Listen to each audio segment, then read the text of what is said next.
Negara-negara di dunia memperkuat militernya dengan jumlah personel maupun alutsista atau alat utama sistem senjata. Selain itu, besarnya anggaran yang dikeluarkan suatu negara untuk pertahanannya juga menjadi indikator kuatnya militer suatu negara. Dalam pembahasan kali ini, Sindonius akan mengupas kekuatan militer Indonesia dan Korea Utara. Data Global Firepower menempatkan kekuatan militer Indonesia di atas Korea Utara. Hal itu didasarkan atas beberapa indikator seperti jumlah prajurit, peralatan militer yang dimiliki, anggaran militer dan sebagainya.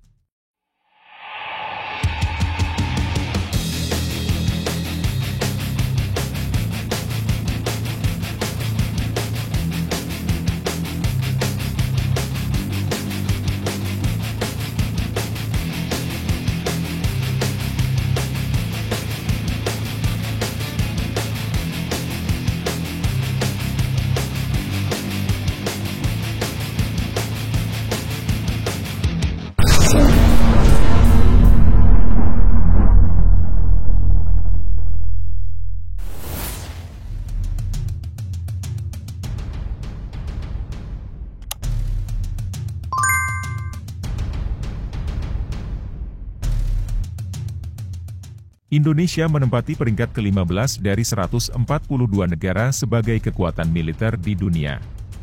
Menurut data Global Firepower 2022, anggaran pertahanan Indonesia sebesar 9 miliar 300 juta US dollar AS, total personel militer Indonesia diperkirakan 1.080.000 orang.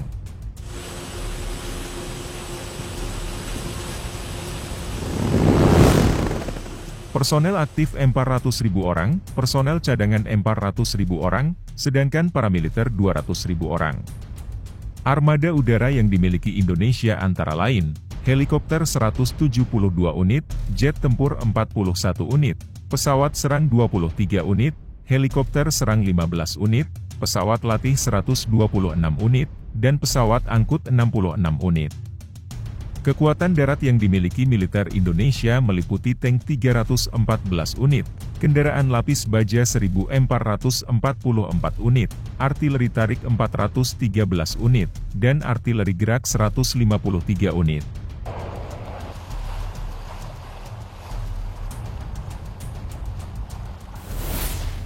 Sementara armada laut Indonesia, antara lain kapal patroli 181 unit, kapal selam 4 unit, fregat 7 unit, korvet 24 unit, dan kapal perang 11 unit.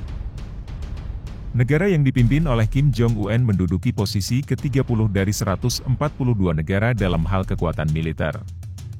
Jika dibandingkan Indonesia, posisi Korea Utara terpaut cukup jauh.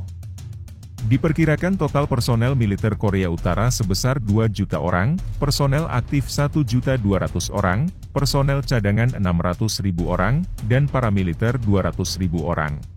Korut mempunyai kekuatan udara yang meliputi helikopter 204 unit, jet tempur 458 unit, pesawat serang 114 unit, helikopter serang 20 unit, pesawat latih 169 unit, serta pesawat angkut 1 unit.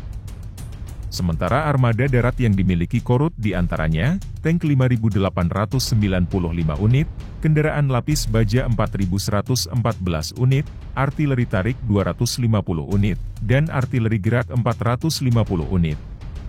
Kekuatan laut Korut dilengkapi dengan kapal patroli 200 unit, kapal selam 35 unit, fregat 5 unit, serta kapal perang 10 unit. Melansir Global Firepower, anggaran pertahanan Korea Utara mencapai 4 miliar 500 juta US dollar AS. Namun, ada satu lagi yang sedikit vulgar untuk dibahas, terkait hal yang tak lazim yang dilakukan di Korea Utara. Bagaimana tidak, ribuan wanita dibayar untuk pemuas nafsu sang pemimpin Korut itu, benarkah seperti itu? Mari kita simak. Di dalam dinding istananya yang sangat dilindungi, pasukan kesenangan ini menyediakan hiburan bagi pejabat tinggi Korea Utara. Pasukan harem berjumlah 2.000 orang ini selalu siap menyanyi dan menari untuk para pejabat. Termasuk berhubungan dan pesta pora lainnya. Yang paling mengejutkan yaitu beberapa anggota berusia remaja sekitar 13 tahun, dibawa langsung keluar dari sekolah untuk menjadi pekerja seks. Pembelot dari Korea Utara bahkan mengatakan gadis-gadis itu harus menjalani pemeriksaan medis invasif untuk membuktikan bahwa mereka perawan sebelum mereka dapat bergabung. Inilah kisah yang menuai banyak perhatian tentang bagaimana pasukan kesenangan didirikan dan dibawa kembali atas perintah Kim. Dimulai pada masa pemerintahan pendiri Korea Utara, Kim Il-sung, yang masih dianggap sebagai presiden abadi negara itu yang meninggal pada tahun 1994. Pada akhir 1970, pada puncak kekuasaannya, dia mengirim pejabatnya untuk menjelajahi negara itu untuk mencari wanita dan gadis muda yang paling menarik untuk menyanyi dan menari. Beberapa dari mereka juga mulai bekerja sebagai pembantu rumah tangga. Mereka juga diperintahkan untuk menjadi wanita penghibur bagi pejabat yang berkuasa. Banyak yang berusia sekitar 13 dan 14 tahun, dan bahkan direkomendasikan sebagai tim untuk merawat orang yang sakit oleh sekolah mereka. Kim Il-sung menargetkan perawan secara khusus karena dia percaya berhubungan seks dengan mereka memungkinkan dia untuk menyerap ki atau kekuatan hidup seorang gadis. Pihak berwenang akan memberitahu orang tua gadis-gadis itu bahwa putri mereka dibawa dalam misi penting untuk melayani Kim Il-sung. Mereka jelas tidak bisa menolak perintah itu. Gadis-gadis itu kemudian akan disimpan di rumah pemimpin partai dan harus melakukan apapun yang diperintahkan. Para perwira di militer Korea Utara sering mengambil para wanita sebagai istri setelah mereka pensiun dari tugas seksual mereka di usia 20 tahun. Setelah mereka dimasukkan ke dalam Pleasure Squad, para gadis kemudian disortir ke dalam unit yang berbeda.